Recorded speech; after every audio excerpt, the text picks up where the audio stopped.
ఉన్నాం పుల్లారా. ఆది కాండము 1వ అధ్యాయము 1వ వచనం చదువుకుందాం. ఆది యందు దేవుడు భూమి ఆకాశమును సృజించెను. అలానే లూకా సువార్త 1వ అధ్యాయము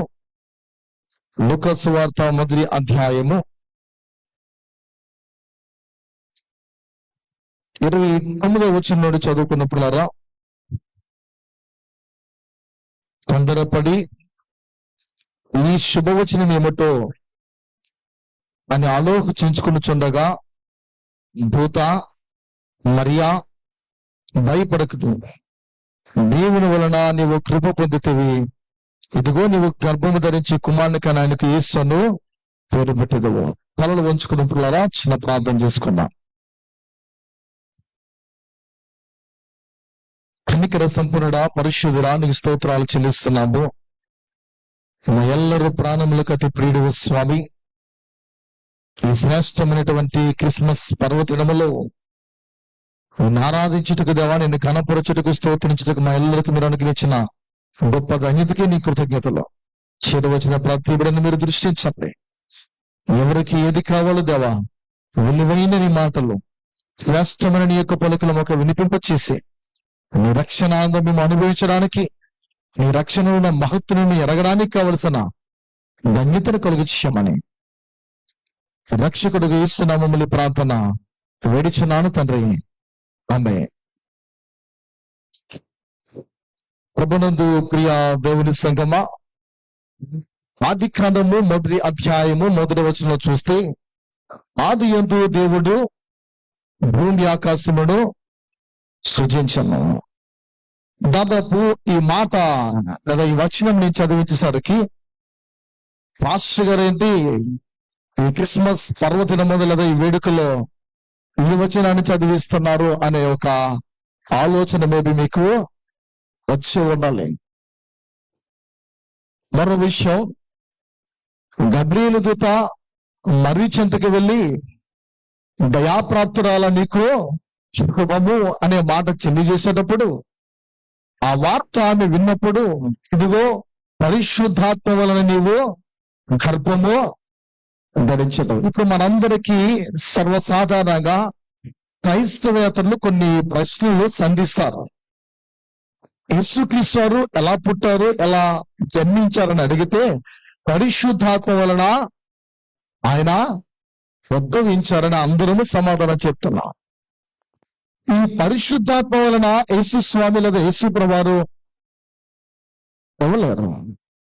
ఎందుకంటే మనకు తెలియదు ఏంటది, దానిలో ఉన్న అంతరార్థం పెద్దగా ఎవరికి తెలియదు. మనకు ఆర్భాటించడం వచ్చు, సంతోషించడం వచ్చు, దేవుని ఉత్సాహించడం వచ్చు, కానీ దేవుని వాక్యములో వెనుకబడే వారిగా, దేవుని వాక్యం పట్ల అంత శ్రద్ధ ఆసక్తి లేని వారికి మనం వెనుకబడిపోతున్నాం. పూర్వీకులతో పోలిస్తే మనలో వాక్యం పట్ల పెద్ద ఆసక్తి అన్నది లేదు. నిజానికి ఎరుగురు లేదా తెలియదని ఒక మాట కూడా చెప్పొచ్చు. ఆది యందు దేవుడు భూమి ఆకాశమును సృజించును అనే ఈ పదము లేదా ఈ మాటతో పరిశుద్ధమైన ఈ దివ్య గ్రంథము ప్రారంభించబడుతుంది. ఈ అద్భుతమైన గ్రంథము ఈ వచనముతోనే ప్రారంభించబడుతుంది. అంటే ఈ భౌతిక సృష్టిని దేవుడే చేస్తున్నాడు, భూమి ఆకాశమును దేవుడు చేస్తున్నాడు. ఇది పరలోక సృష్టి, అనగా దేవదూతలు, కెరూబులు, సెరూపులు మొదలైనవి వీరి సమక్షంలోనే దేవుడు ఈ భౌతిక ప్రపంచమును సృజించును అనడానికి పరిశుద్ధ లేఖనాలు అనేకమైన ఆధారాలు ఉన్నాయి. ఎగ్జాంపుల్ గా, దృష్టాంతంగా మనం చూస్తే యోబు గ్రంథము 38వ అధ్యాయము, యోబు గ్రంథము 38వ అధ్యాయం. నేను చెబుతున్న ఈ మాటలు మీరు సరిగా వినకపోతే యేసుక్రీస్తు వారు పరిశుద్ధాత్మని ఎలా గర్భం దాల్చారు అనేది మీకు అర్థం కాదు. చెబుతున్న ఈ మాటలు జాగ్రత్తగా ప్రారంభంలో వింటేనే మీకు ప్రసంగం అర్థం అవుతుంది. యోబు గ్రంథం 38వ అధ్యాయం 7వ వచనం చదువుకుందాం. ఉదయ నక్షత్రములు ఏకముగా పాడినప్పుడు దేవదూతలందరూ ఆనందించి చైతన్యం చేసినప్పుడు దాని మూలరాతిని వేసిన వాడు ఎవడు? పిల్లరా, ఉదయ నక్షత్రము ఏకంగా గానము చేయొచ్చు ఉండగా దేవదూతలు ఉల్లసించు కదా, జయధ్వనులు జయనాదాలు సలుపుచూ ఉన్నప్పుడు, భూమికి ఆనాటి కాలంలో పునాదులు వేసినప్పుడు నీవక్కడ ఉంటివా అని ప్రభు ప్రశ్నలో సంధిస్తున్నాడు. ఉదయ నక్షత్రములన్నవి దేవదూతల సమూహమునకు చెందినవి. గమనించిన ఇలా ఇవి కేవలము గ్రహములు మాత్రమో కావు. గ్రహాలను మనం అనుకోగలుగుతున్నారు. ఈ కోవకు చెందిన మహాభూతులలో ప్రధానుడు ఎవరు? ప్రభాత తార. గమనించిన ఇలా తేజో నక్షత్రం అనియు ప్రభాత తార అనియు బైబిల్లో సూచింపబడినది లూసిఫర్. గమనించిన ఇలా 4వ అధ్యాయము యెషయా గ్రంథము 12వ వచనంలో గమనించిన ఇలా దేవుని మాట ఈ రీతిగా లేఖనాల్లో కనిపిస్తూ ఉంది. పిల్లరా, తేజో నక్షత్రమా, వేకువ చొప్ప నీ వెట్లు ఆకాశం నుండి పడితివి, జనములను పడగొట్టిన నీవు నేలమట్టు వరకు ఎట్లు నరకబడితివి. గమనించినలా ఈ దూత తన గర్వము వలన, తన అతిశయము వలన, దూతలలో ప్రధానుడు తనకున్న అతిశయం వల్ల లేదా అహంభావం వలన దేవునిపై నేరుగా తిరుగుబడి, దేవునిపై తిరుగుబాటు చేసి ఉగ్రతకు పాలై క్రిందకు నెట్టివేయబడ్డాడు కదా, త్రోసివేయబడ్డాడు. అప్పటికి భూమి పిల్లరా ఏ రీతిగా ఉండేదు అనేది ఆలోచిస్తే లేదు పిల్లరా. లూసిఫర్ అను ఆ దూతయే తన పతనముతో సాతానుగా మారి మధ్యాకాశమునకు పిల్లరా లేదా తన అనుచరులతో తిరుగుతూ ఉన్నాడు. పౌలు అంటాడు కదా ఎఫెసీయులకు రాసిన పత్రికలో, మనం పోరాడినది అంధకార శక్తులతోనూ దురాత్మల సమూహముతోనూ వాయుమండల సమూహముతోనూ, అంటే గాలి ఎంతవరకు వీస్తూ ఉంటుంది అంతవరకు మీరు దిగుతూ ఉందిరని దేవుని వాక్యము తెలియజేస్తుంది. ఈ సత్యాన్ని యేసు ప్రభువారు తెలియజేస్తారు. లూకాసు సువార్త 10:18లో, ఇదిగో మిరుపు వలె సాతాను క్రిందకి త్రోయబడుట నేను సూచితిని. మిరుపు వలె క్రిందకు సాతాను త్రోయబడుట నేను సూచితిని. రక్త మాంసములతో కూడినటువంటి ప్రియా దేవుని బిడ్డలారా, మనము పోరాడలేదు గాని అధికారులతో అని పౌలు తెలియజేస్తున్నాం. అంధకార శక్తులతోనని వాయుమండల సమూహముతోని ఎఫెసీయులకు రాసిన పత్రిక 6:12 ఈ మాట వ్రాయబడుతుంది. ఇప్పుడు చెబుతున్నాడు ఈ మాటలో, ఈ వాయుమండలం ముందున్న సాతాను శక్తులన్నీ సూచింపబడినటువంటిది చాలా ప్రాముఖ్యము. పిల్లరా, ఈ విషయాన్ని మనం గమనిద్దాం. ఎఫెసీయులకు రాసిన పత్రిక 6వ అధ్యాయము 12వ వచనంలో ఈ మాట కనిపిస్తుంది. ఏలయనగా మనము పోరాడున్నది శరీరులతో కాదు గాని ప్రధానులతోనూ అధికారులతోనూ ప్రస్తుత అంధకార సంబంధములకు లోకనాథులతోనూ ఆకాశ మండలమందున దురాత్మల సమూహములతోనూ పోరాడుచున్నాం. ప్రతి క్రైస్తవుని జీవితంలో ఇది చాలా ప్రాముఖ్యంగా తెలుసుకోవాలి, ఎరగాలి. 2 విషయాలు చెప్పి నా సందేశాన్ని ముగిస్తా. మొదటగా గమనించిన ఇలా ఆది యందు దేవుడు భూమి ఆకాశమును సృజించును అనే మాట తర్వాత మరికొన్ని వచనాలు మనకు రాయబడుతున్నప్పుడు గమనించిన ఇలా భూమి నిరాకారముగాను శూన్యముగాను ఉండెను, చీకటి అగాధ జలముల పైన కన్ను ఉండెను, దేవుని ఆత్మ జలములపై అల్లాడుచుండేవాడు. మొదటిది గమనించిన ఇలా అల్లాడిన ఆత్మ. ఏంటది? అల్లాడిన ఆత్మ. దేవుడు భూమిని చేసినప్పుడు దాన్ని తొలి దశ లేదా మొదటి దశ యందు అది శూన్యముగా నిరాకారముగా ఉంది. దేవుడు పరిపూర్ణమైనది చేస్తాడు కానీ అసంపూర్ణమైనది ఏది చెడుగా. కానీ ఇక్కడ భూమి నిరాకారముగాను శూన్యముగాను ఉండేను. అంటే ఈ నేలపై ఆయన చేయదలిచినటువంటి శ్రేష్టమైన లేదా విచిత్రమైనటువంటి ఈ సృష్టి అంతయు, దానిలో ఉన్నటువంటి నిగూఢమైన రహస్యంగా దాగి ఉన్నటువంటి ఆ స్థితిలో ఉన్నటువంటి శ్రేష్టమైనదంతయు గమనించినలా కలిగించడానికి, దేవుడు చేస్తున్నటువంటి ఆ పనికి ఆటంకాన్ని భంగము కలిగించడానికి సాతానుడు ఈ సృష్టికి అంతరాయము కలిగించడానికి ఒక అంధకార చేత ఆవరించాడు. 2వ వచనంలో రాయబడింది, భూమి నిరాకారముగాను శూన్యముగాను ఉండెను, చీకటి అగాధ జలముల పైన కమ్మి ఉండేను. దేవుడు శ్రేష్టమైనటువంటి తన పనులను, తన కార్యాలను చేయబోతూ ఉన్నప్పుడు, సృష్టిని చేయగలుస్తూ ఉన్నప్పుడు సాతానుడు ఏం చేస్తున్నాడు? అంధకారంగా చీకటితో ఆవరించినట్లు లేఖనాల్లో రాయబడి ఉంది. ఇది భూమిని ఆవరించినట్లు చీకటితో దేవుని సంకల్పాలకు, అంటే దేవుని పనులకు, దేవుని కార్యాలకు అంధకారం చేత మంచిని పాడు చేయడానికి సాతాను యొక్క ప్రయత్నం ఇక్కడ కనిపిస్తుంది. సాతాను చేయదలిచినటువంటి కార్యం ఇక్కడ కనిపిస్తుంది. అంటే చీకటితో దేవుని సంకల్పాలన్నీ నాశనం చేయాలి అని. చూడండి, మనమందరం మంచివారమే. మనమందరము ఉద్భవించినప్పుడు, పుట్టినప్పుడు శ్రేష్ఠులమే. మంచిగా జీవించాలని ప్రతి తల్లిదండ్రులు అనుకుంటూ ఉంటాం. చక్కగా దేవుని మార్గం నడవాలనుకుంటాం. కానీ మనలో ఉన్న మంచిని తీసి చెడు మార్గంలో మనం అవలంబించడానికి అంధకారముతో, మనం చీకటితో మనల్ని సాతానుడు చేయాలని, మనము అంధకారం సంబంధమైనటువంటి అనమార్గంలో మనం నడవాలని దుష్టుడు ఎప్పటికి కూడా ఆ ప్రయత్నాలు చేస్తూనే ఉంటాడు.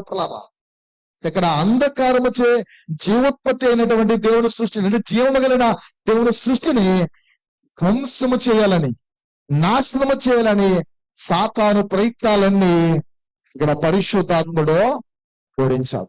అందుకే చీకటి అగాధ జలములపై కమ్మిబడినని ఆత్మ ఇక్కడ ఏం రాయబడింది? అక్కడ దేవుని ఆత్మ అల్లాడుచుండెను. ఇంతకీ అల్లాడిన ఆత్మ అంటే ఏంటి? అల్లాడిన ఆత్మ అంటే ఏంటి? అంధకారంతో నింపబడిన ఆ సమయంలో దేవుని యొక్క ఆత్మ ఏమవుతుంది? అగాధ జలములపై అల్లాడుచుండెనని దేవుని మాట వ్రాయబడింది. పిల్లరా, చీకటితో నిండిన అగాధ జలములపై దేవుని ఆత్మ అల్లాడుతున్నప్పుడు, అల్లాడక జరిగిన కారణము అంధకారము అను తెర చిలికిగా ఈ క్షితిపై ప్రత్యేకంగా అది ఆత్మానుసారమైన దేవుని సంకల్పాలు. అక్కడ దేవుని సృష్టి అనేది దేవుని చిత్త ప్రకారంగా సృష్టి కార్యము జరిగింది. దేవుని ఆత్మ అక్కడ అల్లాడకపోతే సృష్టి కార్యం అన్నది జరిగి ఉండేది కాదు. అలాగే మానవపురంలో జీవిస్తే మనందరి జీవితంలో తెలుసుకోవాల్సింది, యేసు ప్రభువారు మానవ చరిత్రలో లేదా ఈ భూమి మీద అవతరించేసరికి, ఈ భూమి మీద పుట్టేసరికి గమనించిన భయంకరమైనటువంటి నైతిక అంధకారం. అంతా భూమంతా ఎలా ఉందంటే నైతిక విలువలు కోల్పోయి, జీవిత విలువలు కోల్పోయి, పాపముతో మనుషులు నిండిపోయి తమకు అనుకూలమైన మార్గంలో నడుస్తూ, తమకు ఇష్టమైన త్రోవలో జీవిస్తూ అంధకారం అనే పాపములో మానవులు జీవిస్తున్న కాలం అది. జీవిస్తున్నటువంటి కాలము పిల్లరా, ద్రోహాత్మకమైనటువంటి ఆధ్యాత్మికమైన చీకటి అది. ప్రస్తుత దినాలు కూడా అలానే కనిపిస్తున్నా. ఎవరికి నచ్చిన మార్గము వాళ్ళది. ఎవరైనా ప్రశ్నిస్తే, ఎవరైనా సరి చేయడానికి ప్రయత్నిస్తే నీవెవరు నాకు చెప్పేదనేటువంటి స్థితి కనిపిస్తుంది పిల్లరా. గమనించి నీళ్ళ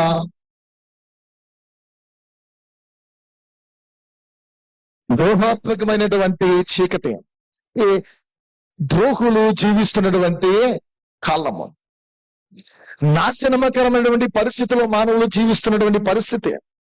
ఇంత మానవ జాతి అంతటిని కూడా అంధకారము ఆవరించింది. సృష్టిలో ప్రారంభంలో చీకటి అగాధ జనములపై కమ్మి ఉన్నప్పుడు దేవుని ఆత్మ అల్లాడినట్లు యేసుక్రీస్తు ఉద్భవించేసరికి కూడా ఏమైంది?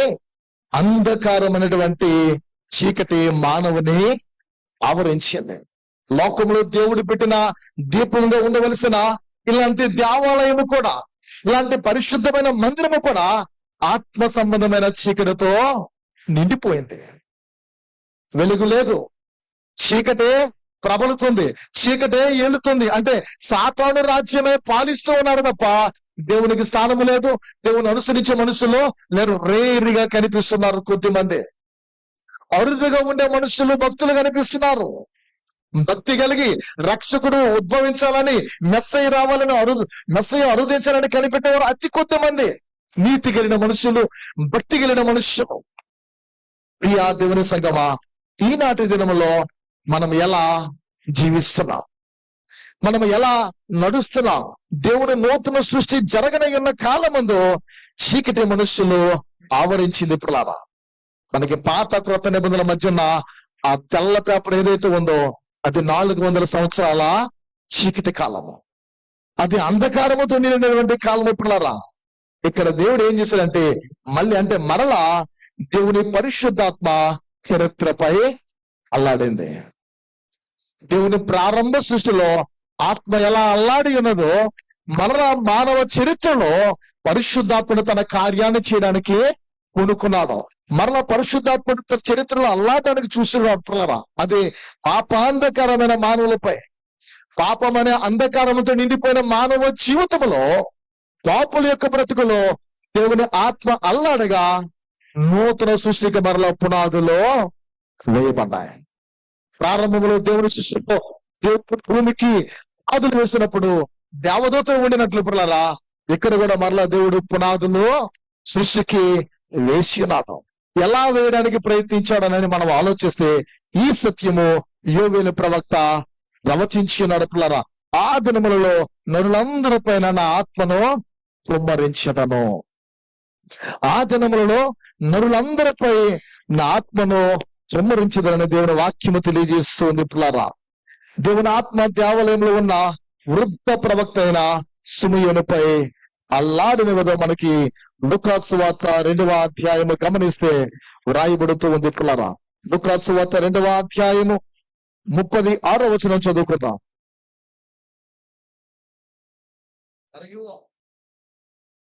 ఆషేరు గోత్రికురాలను ప్రవక్త్రి ఉండేను. మొదలు సంసారము చేసి గడిచినదై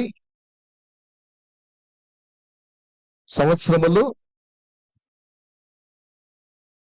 దేవాలయం విడువక ఉపవాస ప్రార్థనలతో చాలమ్మా. మనం గమనించిన ఎలా మనకి 2వ అధ్యాయం లూకా సువార్త 27 నుండి 29, 32 ఈ వచనాల్లో సిమియోను గురించి రాయబడుతుంది. మనం చదువుకున్న వచనాలు ఇప్పుడు చదువుతున్న మాటలు కూడా ప్రవక్తుడైన అన్నాడు గురించి కనిపిస్తుంది. దేవాలయం మందు ఉన్నటువంటి యాజకుడైన జకరయ్య పైన, అన్న పైన, వృద్ధుడైనటువంటి సిమియోను పైన దేవుని ఆత్మ ఏమవుతుంది? అల్లాడుతూ ఉంది. ఈ యూదా అరణ్య ఏదైతే అరణ్యస్యం ఉందో, ఆ మన్యం ఏదైతే ఉందో, ఆ అరణ్య ప్రదేశంలో జకరియా ఎలిజబెత్ అనే దంపతులు కల్పిస్తూ ఉన్నారు. లూకా సువార్తలో రాయబడుతుంది 11వ వచనం వారికి గమనించింది ఎలా వారిపై దేవుని యొక్క ఆత్మ అల్లాడుతుంది. ఆమె గర్భమందు ఉన్నటువంటి వచనాలు మనం చెప్పలేము కానీ సమయం లేదు. పిల్లల గమనించింది ఎలా ఆమె గర్భంలో ఉన్న శిశువైన బాప్తిస్ముడైన యోహానుపై కూడా దేవుని యొక్క ఆత్మ అల్లాడుతూ ఉంది. అంటే పరిశుద్ధాత్మ శక్తి ద్వారా నూతన సృష్టికి మరలా పునాదులో వీరి ద్వారా దేవుడు వేస్తున్నాడు. అన్న ప్రవక్తిని,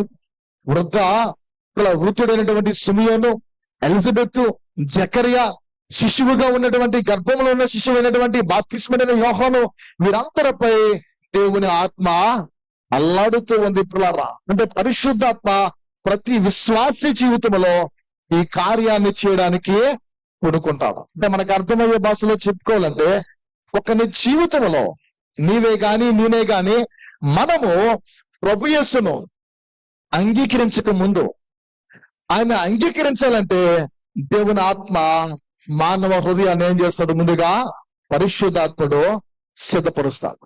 పరిశుద్ధాత్ముడు నీ హృదయాన్ని సిద్ధపరచకుండా, పరిశుద్ధాత్ముడు నీ హృదయాన్ని ఆత్మ నీపై అల్లాడకుండా నువ్వు యేసుక్రీస్తును ఎప్పటికీ అన్నటికీ అంగీకరించలేవు. అంటే ఆయన నీ హృదయం అందు ఉద్భవించడు, నీ హృదయం ఆయన పుట్టడు.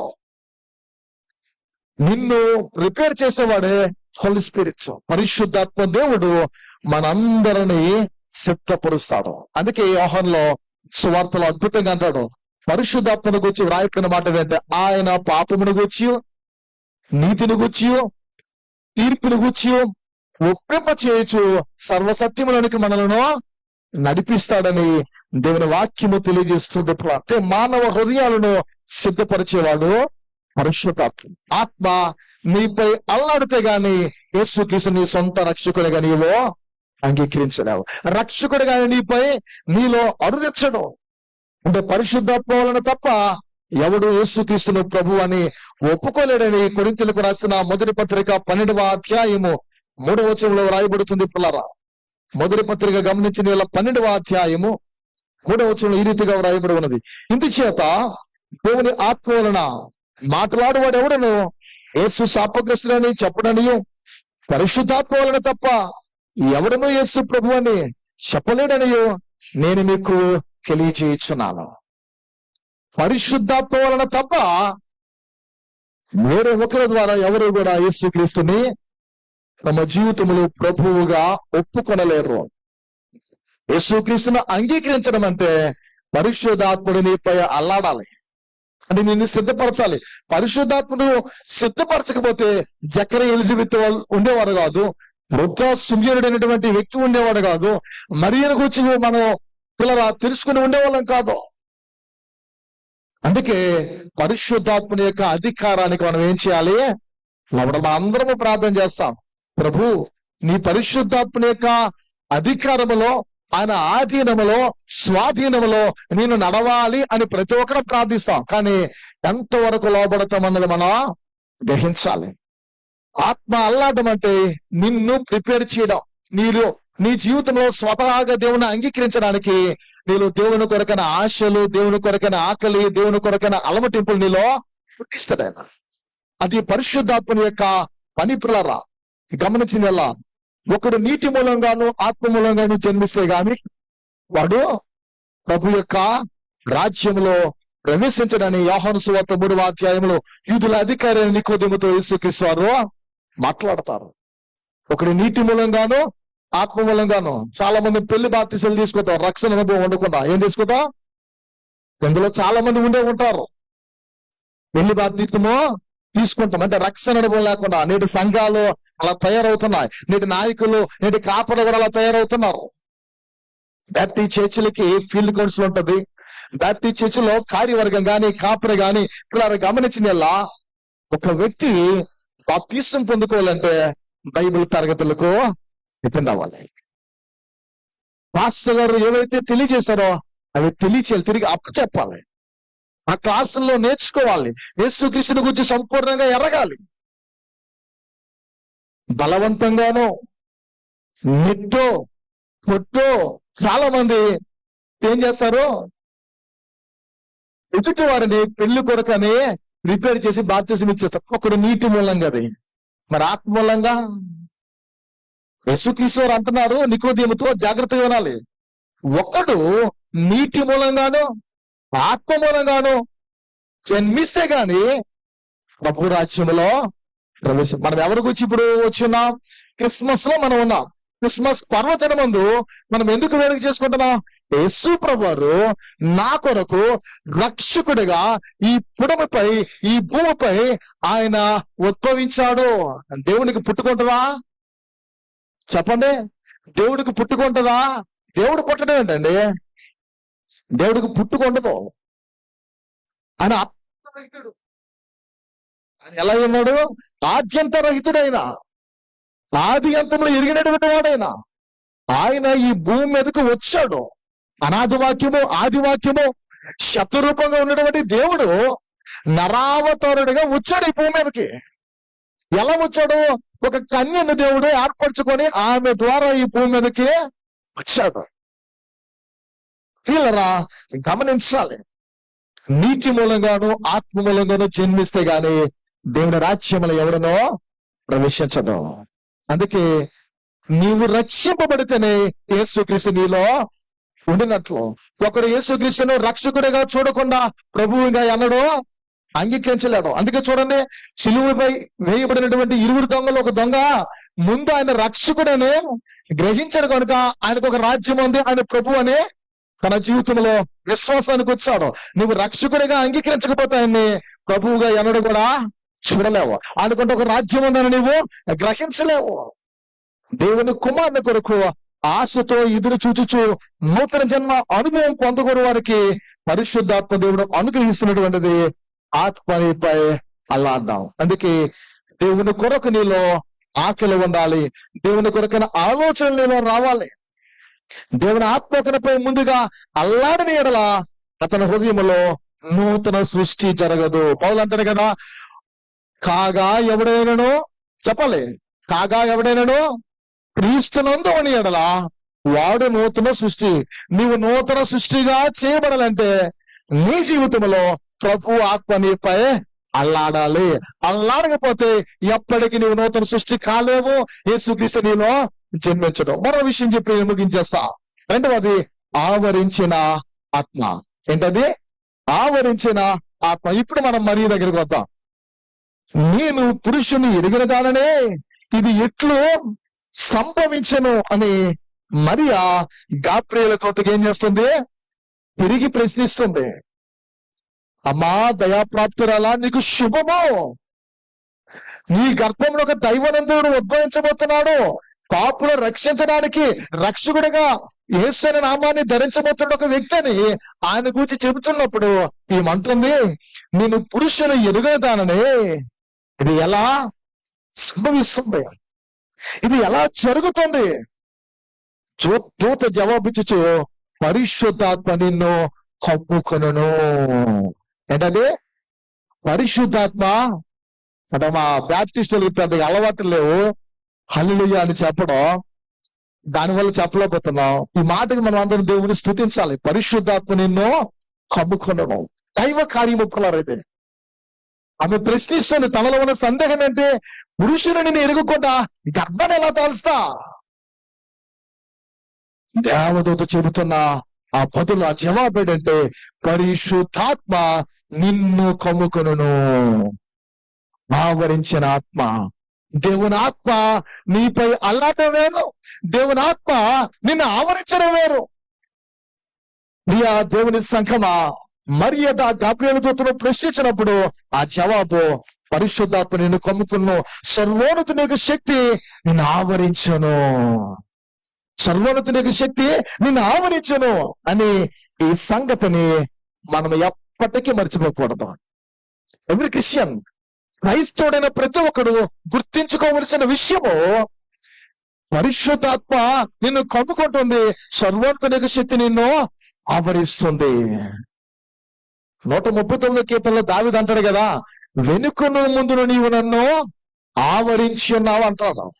మన ప్రభు మన చుట్టూ ఆవరించేవాడు, నడిపించుటకు ముందున్నవాడు, కాపరిగా కాపాటుకు పిల్లరా వెనుకున్నవాడు ఆయన.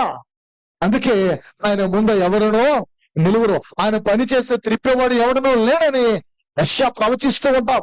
ఆయన కార్యాలు ఆశ్చర్యములు. ఎవడైనా ఇలా ఉద్భవించిన వాడు ఈ భూమిపై ఉన్నాడంటే ఎవరునో లేరు. పరిశుద్ధాత్మ ఒకరిని ఆవరింపని ఎలా అతడు నూతన సృష్టి కాలేడు. ఆవరించాలి పిల్లరా. గమనించిన పవిత్ర భూమి నుండి, అంటే పరిశుద్ధమైన ఈ మట్టి నుండి, ఈ భూమిలో నుండి దేవుడు నరుని చేసి, మనకి ఆదికాండం 2:7 రాయబడుతుంది, దేవుడు మట్టిని తీసి ఒక బొమ్మగా మలచి, మట్టితోని మనం బొమ్మ చేయాలంటే ఏం చేయాలి? మట్టి కనపాలి. అప్పుడు వర్షం పడదా?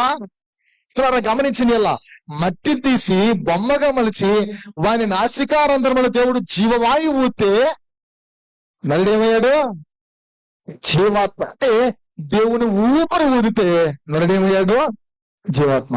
ఆ ఊపిరి, ఆ జీవము నీలో, ఆ ప్రాణవాయువు నాలో ఉన్నంత వరకే ఈ మనిషికి, ఈ దేహానికి విలువ. ఎప్పుడు ఊపిరి ఆగిపోతుందో నువ్వెంత ధనికునివైనా ఇంటి నుండి బయట కడేస్తాను. అందుకే మనం తెలుసుకోవాల్సింది, మనకు తెలిసిన సత్యమే, ఎరిగిన సత్యం ఏంటంటే శరీరం అనేది, దేహం అనేది ఆత్మ కొరకు ఉంది, కానీ ఆత్మ కొరకు దేహమో. ప్రియమైన దేవుని బిడ్డలారా, ఆత్మ చాలా ప్రాముఖ్యమైనది. ఆత్మ కొరకు మనం యొక్క జీవితంలో జీవించాలి. ఆత్మానుసారంగా మనం బ్రతకైన విషయాన్ని మనం మర్చిపోకూడదు. ఇప్పుడారా దేవుని ఊపిరి ఏం చేస్తున్నాడు ఇక్కడ గమనించిన, తన ఊపిరి ఊదిగా రాయబడు నాసికారంధ్రంలో జీవవాయువు ఊతే పులి మానవుడు పరిశుద్ధాత్మ సంభూతుడు. ముగిస్తారని జాగ్రత్త వినాలి. పులి మానవుడు ఏమై ఉన్నాడు?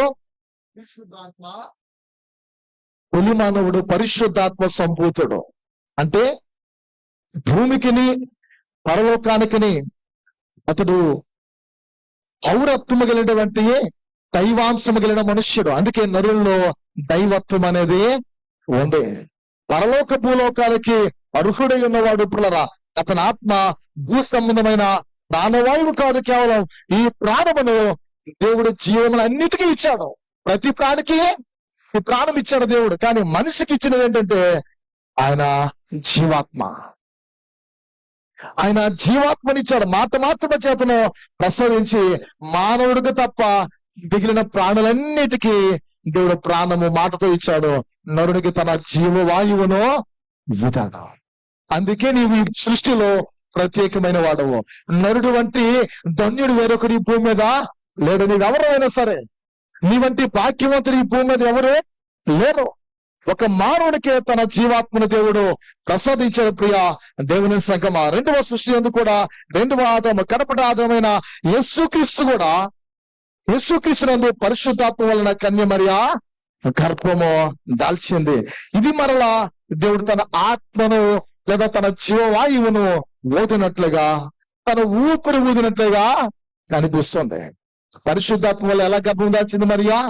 ఆయన జీవవాయువు, ఆయన యొక్క ఊపిరి వలన. ఈ విధంగా ప్రతి నూతన జన్మ అనుభవము ఉండాలి. ఎముకల్లో ఈయన చూపిస్తూ, నరపుత్రుడా, ఈ ఇంద్రియ ఎముకలు బ్రతుకుగలవా అనే ప్రశ్నలు దేవదేవుడు సంధిస్తే, యెహెజ్కేలు ప్రవక్త అంటాడు, ప్రభువైన యెహోవా, అది నీకే. నాకు జ్ఞానం ఉంది, నాకు నచ్చినట్లు సమాధానం చెప్తాను చెప్పట్లే. ప్రభువైన యెహోవా, అది నీకే తెలియను. ఎండిన సైన్యముల నుండి జీవమును పుట్టించి మహాసైన్యంగా మార్చిన దేవునికి ఒక కన్యను ఏర్పరచుకొని, ఆ కన్య ద్వారా దేవుడు విడలను ఇవ్వడము ఆయనకి పెద్ద పని ఏం కాదు. పరిశుద్ధాత్మ వల్ల గాని ఎవడను దేవుని రాజ్యంలో జన్మ శిష్యులు యేసుక్రీస్తుతో 3.5 సంవత్సరాలు ఉండినను నూతన జన్మ అనుభవం మేడగదిలోని వారికి వచ్చింది. 3.5 సంవత్సరాలు యేసుక్రీస్తు వారితో తిరిగారు. ఆయన ఎలా ఉన్నారు? వారు సంపూర్ణ రక్షణ అనుభవం వారిలో లేదు. తెగుతో కూడిన, సాహసంతో కూడిన భక్తి వారిలో లేదు. మేడగదిలో పరిశుద్ధాత్మ ఎప్పుడైతే వారిపై క్రమరించబడిందో అంతవరకు వారి జీవితంలో వారు నూతన జన్మ అనుభవాన్ని సంపూర్ణంగా పొందలేకపోయారు. పరిశుద్ధాత్మను పొందుకున్నారని పొందుకునే వారందరూ నూతన జన్మాన్ని అనుభవించారు. పరిశుద్ధాత్మ అనేది బాప్తిస్మమునకు అర్హులుగా మనల్ని దేవుడు ఆమోదముద్ర వేసేది. క్రిస్మస్ అనగా పరిశుద్ధాత్మ ద్వారా ప్రతి మానవుడు యేసుక్రీస్తును అను ఈ నూతన ప్రపంచంలో లేదా ఈ కొత్త ప్రపంచంలో జన్మించడానికి దేవుడు ప్రసాదించిన నూతన ఆకాశము, నూతన భూమి.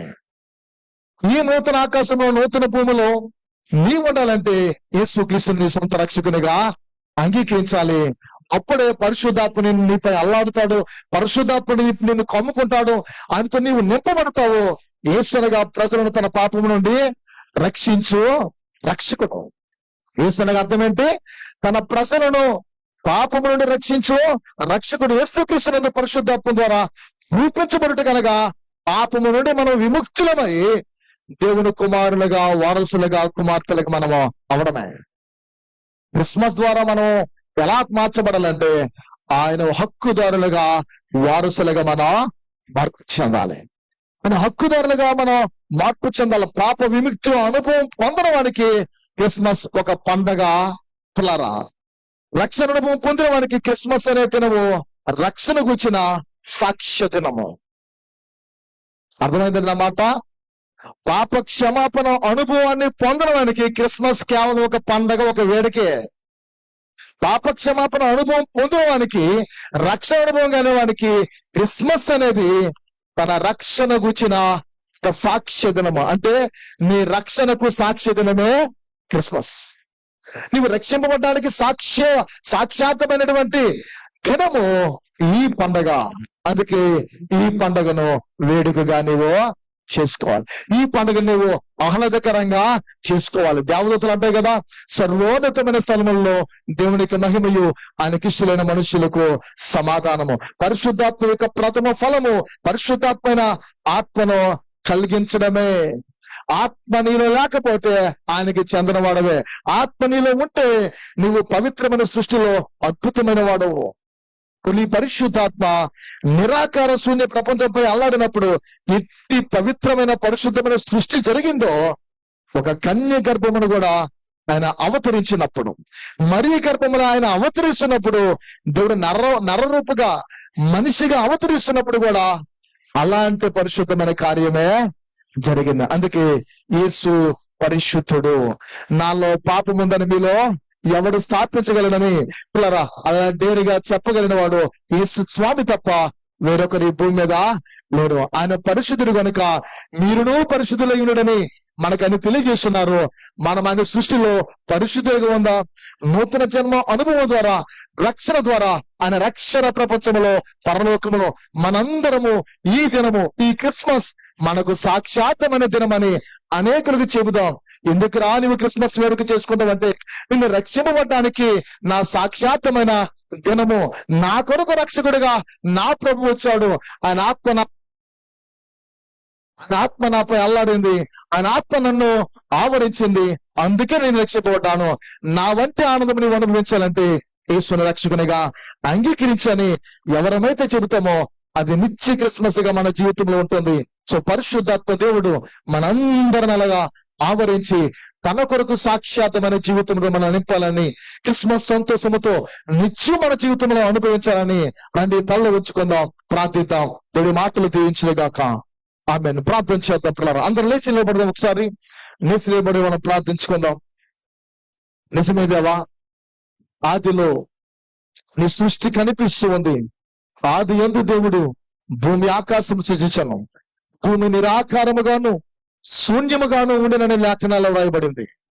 ప్రభువా, నిరాకారముగాను శూన్యముగాను ఉన్నప్పుడు అగాధ జలములు